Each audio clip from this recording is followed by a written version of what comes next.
એક જણાએ એક વખત કાર લીધી, બોલો, લોન ઉપર, પણ હપ્તા ભરવાની તેવડ નહોતી એટલે બેંક આવીને કાર લઈ ગઈ. માણસો આવ્યા બેંકના, કાર ઉઠાવી ગયા. આ ભાઈ કે આવી ખબર હોત તો લગને લોન લઈને કરત ને. એક જણ હોટલમાં ગયો, બોલો, એટલે હોટલમાં જઈને વેઇટરને કહે કે જરાક ચા લઈ આવી ને, એટલે કે લઈ આવ્યો. પછી કે હવે 2 બળેલી રોટલી લઈ આવ્યો, 1 વાસી શાક લઈ આવ્યો, 1 ઠંડી ચા આપ. એટલે વેઇટર કે સાહેબ આવું મગાવો છો? એ કે હું મગાવું છું ને તને શું વાંધો છે? વેઇટર લઈ આવ્યો, લાવીને મૂક્યું ટેબલ ઉપર.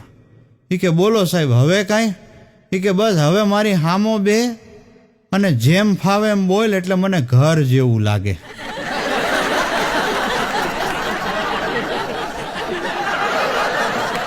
એક વખત એક કુંભારના ઘરે 1500 જણાનું ટોળું ઊભું હતું. એટલે એક જણાએ કીધું કે આ કુંભારના માટલા આટલા બધા ફેમસ છે, 1500 જણા લાઈનમાં ઊભા છે. એટલે કે ના, એની સાસુ મરી ગઈ. એટલે કે શું સ્મશાન યાત્રા છે? આ સ્મશાન યાત્રાની તૈયારીઓ છે બધી? અરે ના રે ના. તો કે તો એ કે કુંભારની સાસુ એટલે મરી ગઈ કારણ કે કુંભારના ગધેડાએ એને લાત મારી. આ બધા ગધેડો લેવા લાઈનમાં ઊભા છે.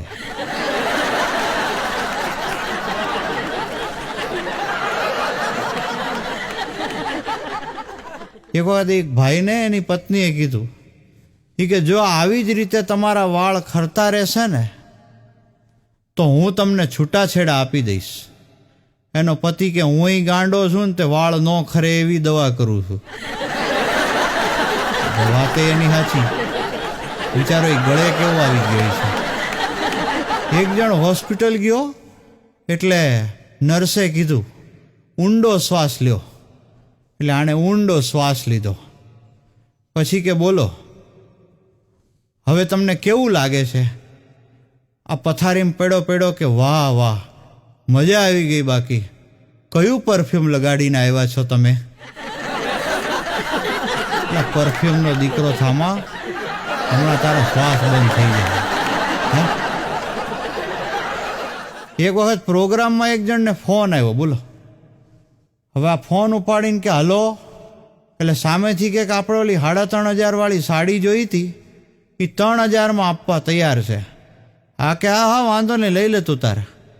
પછી કે આપણે ઓલો 12 લાખ રૂપિયાનો ફ્લેટ જોયો હતો ને, એ 10 લાખમાં આપવા તૈયાર છે. હા કે હા પાડ દે તું તારે, એને હા પાડ દે. પછી કે આપણે ઓલો હાર જોયો હતો ને, એ કે 60,000નો હાર 50,000માં આપવા તૈયાર છે. એ કે હા તું તારે એને હા પાડ દે, વાંધો નહીં, ચલ સાંજે મળીએ. એમ કરીને ફોન મૂકી દીધો. અને પછી પ્રોગ્રામમાં બધાની વચ્ચે ઊભો થઈને કે ભાઈ આ ફોન કોનો હતો? ફોન જેનો હતો એનું જ બિચારાનું નહોતું ને. એક વખત એક જણે એના મિત્રને કીધું કે તારી આંખ કેમ હોજી ગઈ છે?